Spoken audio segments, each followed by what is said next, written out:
We're live. It's Halloween. Earlier tonight, Raven-Symoné was asked by our next competitor to choose an object from a selection of 100 items. Paranormalist Jim Callahan claims he will decipher what this object is with the aid of the spirit world. Meet the haunting Jim Callahan.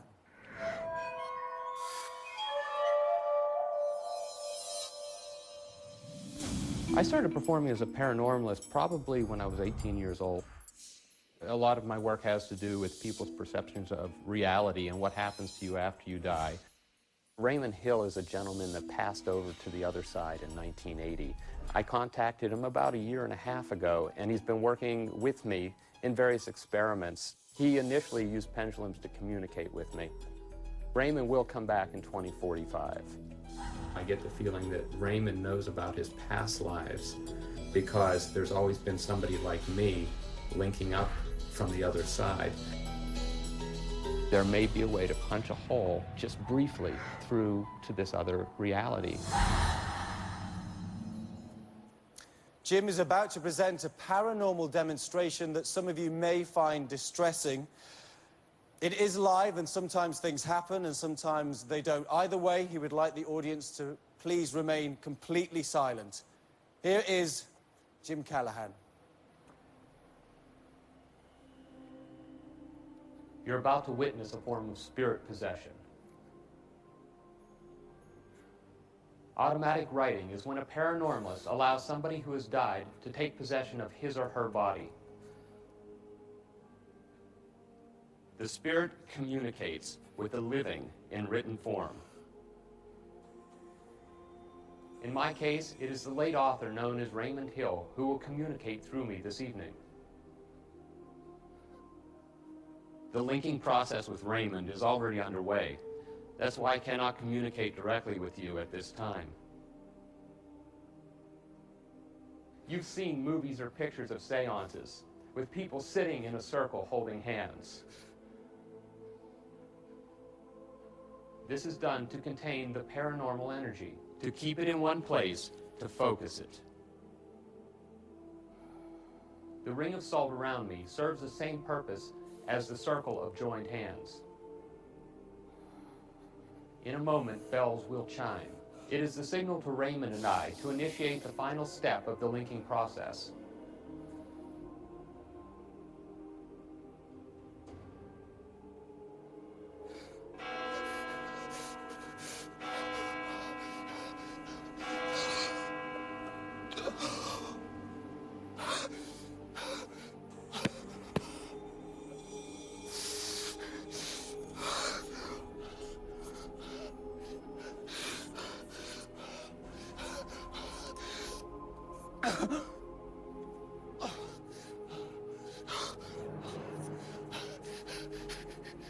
It was decided that Raymond would prove his presence by communicating some piece of information that I could not possibly know.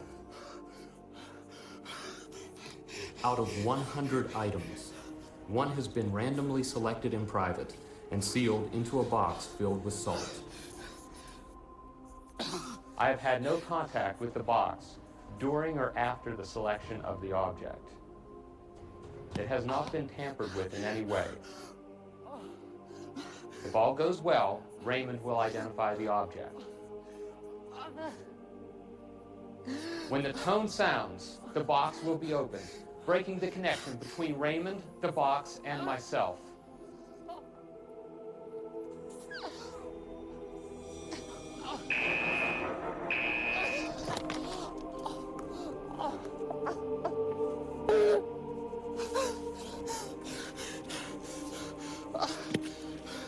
Raven, what did you put in the box? A little toy car, an orange one. I'm sorry. It's easier to read Raymond's writing in the mirror.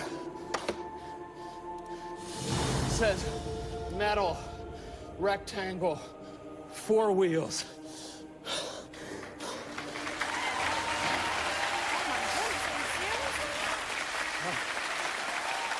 Is it metal? Yeah, it's metal, and it's rectangular and has 4 wheels.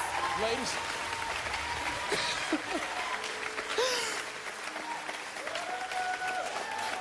Appreciate. I thank you for the entertainment. I hope you enjoyed the entertainment I provided this evening. And I hope it gives you something to remember for the rest of your lives. I thank you.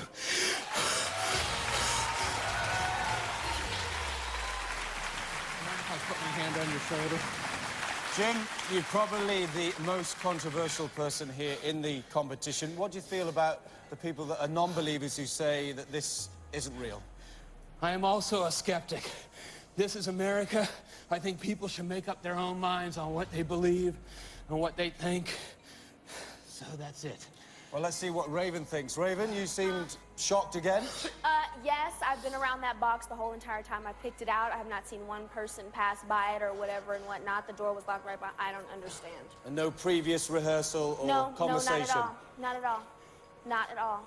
Thank you very much. Okay, Uri, obviously a very physically demanding performance. What do you think?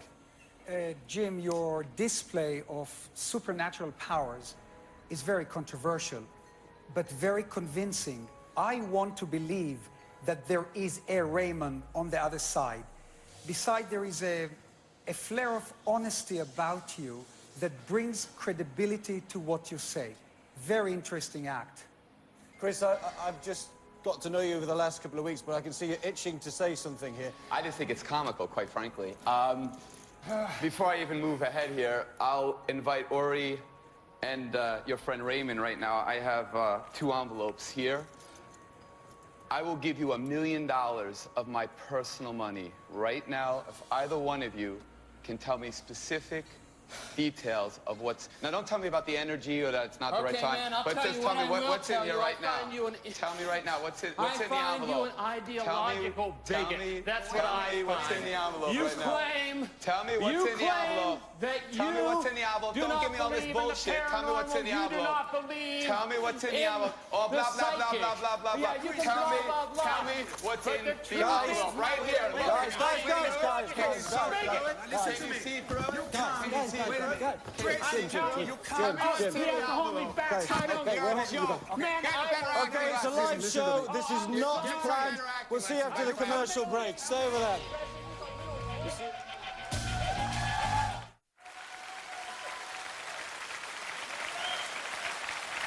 If you were with the show before the commercial break, you'd be forgiven in thinking it was Jerry Springer. This is actually Phenomenon. We're back, we're live. The debate rages on who will become the Phenomenon.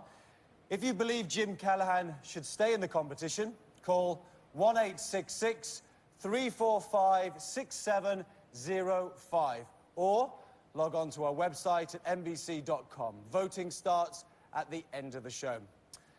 Coming up, a mental murder mystery, but first, we're checking in with A&E's Mind Freak's Criss Angel.